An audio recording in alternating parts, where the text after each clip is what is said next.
Welcome back to Evo 1 MTB. If you saw my last video, you know that we took this Trek 3500 out and things did not go well, you could say, for the rear wheel. So today, I've got a spare and I'm going to show you how to swap a rear wheel and tire the quickest way that I know how. Now, as you can see, this wheel is pretty bent. It's actually bent over into the rear mech. So what I'm going to do here is actually roll this derailleur forward before I go ahead and release this wheel. That way I'm not running the chance of bending anything further than it already could be. But grab that quick release, go ahead and unscrew the back wheel just like you normally would. And what we want to do is make sure that we're not going to contact anything important. Another thing, if you've got V-brakes like this bike does have, go ahead and disconnect those beforehand. Now that we've got everything out of the way, we're going to go ahead and start to bring this rear wheel up. And I've actually got a spot here where I can get it out and around. And there you have it. Back wheel is off, so let's go ahead and figure out a way to get this tire off. The trick here is going to be getting this tire up and over this cracked portion of the rim without catching any of these sharp edges or any of the spokes that are protruding. The best way to do that is to make sure that there's no air left in the inner tube, either by removing the valve core, or if you're lucky, I guess, like me in this scenario, your tube is already flat from a spoke going right through it. Looking at this wheel, I can see on this side it's going to be a real challenge to try to lift the tire up off this way because I'm going to have to chase it the whole way around and that bead is going to rub. If there's no other option, you can always use a little bit of electrical tape right here to soften up those edges slightly. But if I flip the wheel over, I've actually got a spot right here where it is pinched and I can actually get this bead almost all the way up and around, and this gives me a nice area to do that. And so if it doesn't come off by hand, you can always run a tire lever and you're just going to chase that around.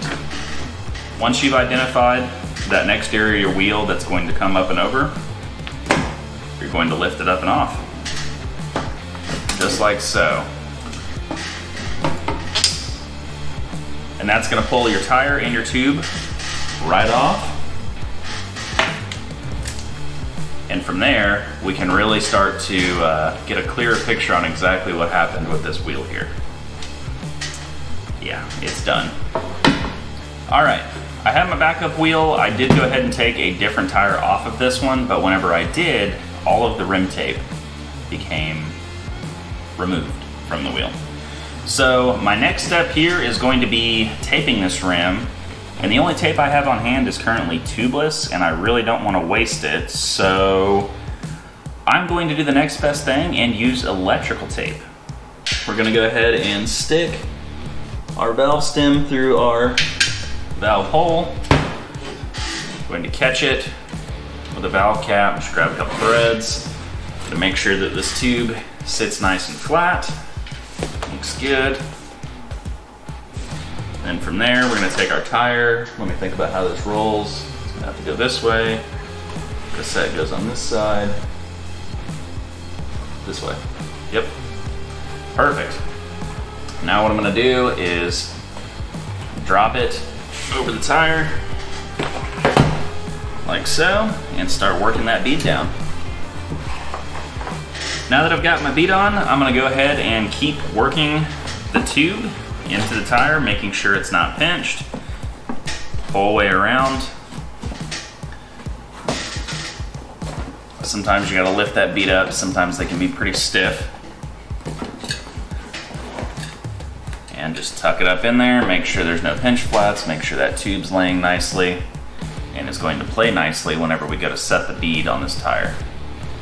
Looks good to me. So now, let's roll it the rest of the way around and get some air in.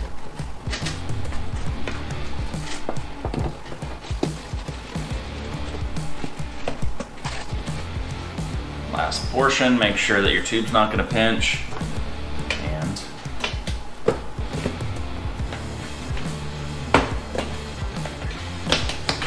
oops.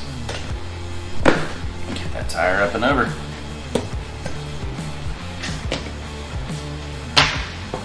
Looking great. Let's get some air. We're getting the rear wheel installed now. What we're going to do is, oops, Bring this derailleur up. Catch one of the cogs on the cassette and slide it right into the dropout. Now what I like to do is I do like to give it a few strokes of the pedal so that way it can kind of set itself up where it was as far as the shifting pattern goes. And then from there, all we gotta do, tighten up that rear wheel, reset your brake, and you're good to go. And there you have it, how to swap over your rear wheel assembly and save your tire in the meantime. As always, I appreciate you watching, and if you like these shorter, just straight to the point tech videos, please let me know, and also let me know by subscribing. I hope this helps you, and I can't wait to see you out on the trail. Thank you.